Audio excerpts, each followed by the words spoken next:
Hey guys, welcome back to my channel. In today's video, we're going to be talking all about FASHIONPHILE, how to sell, how to buy, and tips and tricks on what to do, getting the most of your money, and getting the best prices. So let's talk about it. So if you guys are not following me on Instagram, definitely check me out because you will know that I like to sell a lot of my things and then replace them with new things. So definitely check me out over there. My name is trendythread_. I also post all my fashion inspo and my luxury inspo and all stuff like that. But today I really want to talk about a couple things because I definitely have a lot of experience with buying and selling on FASHIONPHILE, and I think that it would be really great to share this information with you guys, especially if you're thinking about buying or selling something on there. And yes, so let's just talk about it. Basically, FASHIONPHILE is a designer consignment shop online, and they buy your things and then they sell them. So what's really great about that is that they don't they give you money up front. So basically what you do when you're trying to sell something to them, you will take pictures of your item, describe it to them, and then they will send back a quote, and you can accept or decline the quote. And then when it comes to buying with them, it's really, really easy. They have, you know, a wide range of designers, and they make it really easy to buy. I think you can also do layaway. And I think the only thing with the layaway is that you can't return it, but buying straight out, you have 30 days to return it as long as you don't cut off the tags. So where should I start first? I guess the first thing I'm going to start with is buying. So if you're interested in buying something on FASHIONPHILE, I want to definitely give you some tips that I have came across and experienced. Now, the first thing you need to know is that FASHIONPHILE will actually give you guys, if they have that particular bag in their warehouse, I believe they have 2 different warehouses, but their main warehouse, if they have that item and you are unsure of the condition, definitely call them up and they will send you an email with many pictures, whatever you guys ask for. Like if you see a little dent in the bottom of something, ask them specifically for pictures of that. Basically, you want to get the most information about the item that you're looking into, because in my experience, I don't think that their descriptions are completely accurate, and I'll get into that in a couple minutes. But you really want to make sure that you're definitely getting what you buy. Now, as I mentioned, you do have 30 days to return, but it is a hassle and it is annoying and nobody really wants to go through that.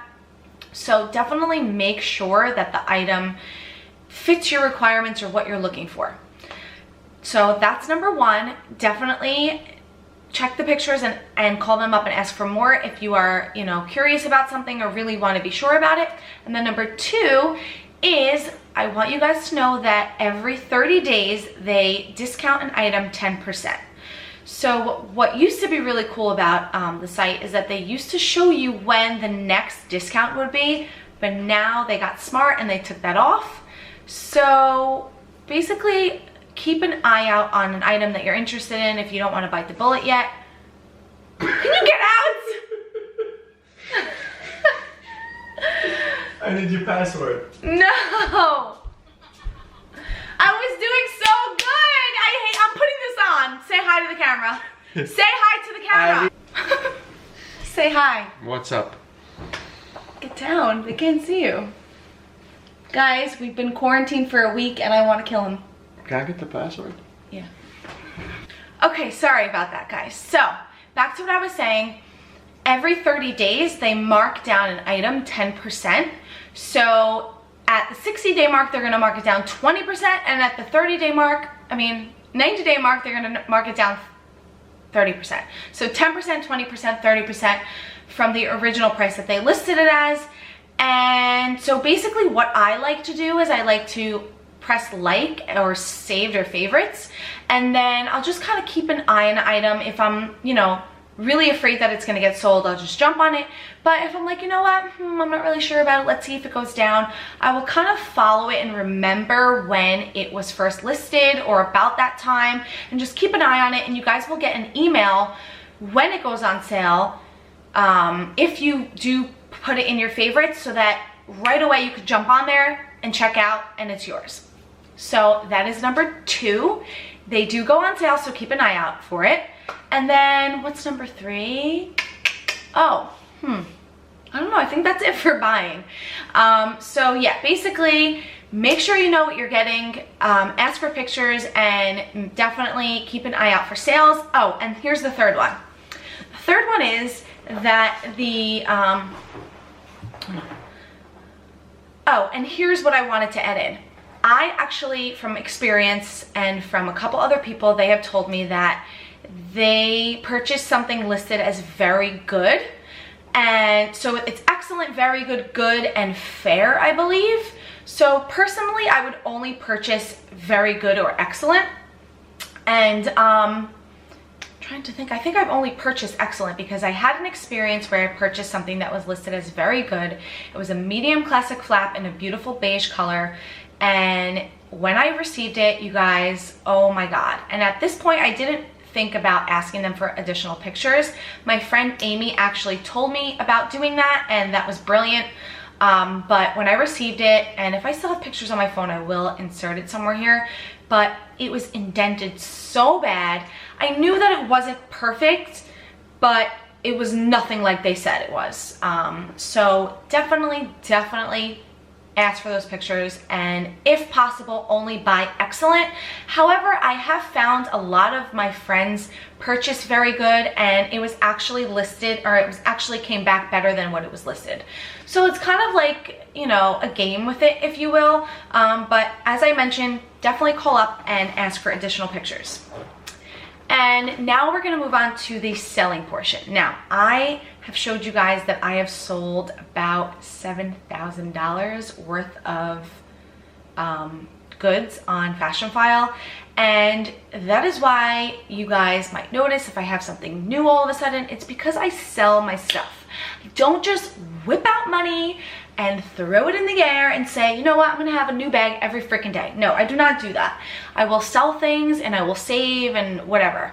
And another thing that I do is sell on Poshmark. But anyway, I really do like selling on FASHIONPHILE because you know that you're getting that money up front. You don't have to go through a consignor. They're not taking your percent, and it's, you know, instant money, and you know that they are reliable. And yes, so I've had pretty good experiences. Now I have some definite tips on getting the best for your item, the best money for your item, because there have been times where they have completely lowballed me, and then there have been times where I made really good money off of items that I sold. So if you guys don't know already, I used to buy things on eBay, refurbish them, and then resell them, or just find really good prices and then resell them. So I've done that quite a bit with Balenciaga bags, especially city mini bags or city bags, and I've made a lot of money off of them. FASHIONPHILE, for some reason, will quote you better, or in my experience, will quote you better on like the lower fashion houses. Like, when I mean lower, I mean like not Chanel or Hermes, like Gucci, sometimes Balenciaga. It really depends, but most of the things that I've actually increased and made, you know, hundreds of dollars off of from what I paid were Balenciaga items. But I have reached out and sent them a thing for, I think it was my rectangular mini, which is very, very rare. I have a caviar iridescent rectangular mini in the chevron print, and people are selling that for like $4,200 right now because they're not making caviar minis anymore. Anyways, FASHIONPHILE quoted me like $2,000, which I thought was so ridiculous. And then I've had people send in like Fendi bags, and they quoted like $1,000 on a brand new Fendi baguette. Like, you really just have to be careful. But from that, what I've learned is that you really want to take as many pictures as you can, give a really clear description, and they just, for some reason, they really want to see a lot of pictures. If you're sending like 2 to 3 pictures, they're going to give you a lower quote because they're not going to really know what the true condition of your bag is. So my main thing with selling is really give really good pictures. And now the second most important that I actually just found out is, if there is an item, let's say a Chanel Jumbo for instance, and you want to sell it, go on their site first and see how many are available. Now, if there are 40 jumbos available on their site, you better believe that they're gonna give you a really low quote for what you're selling. And now, if there is, say, 10 to 15 Chanel jumbos, send them that freaking bag, send them the pictures, because you'll bank on that quote and they will give you a much better quote.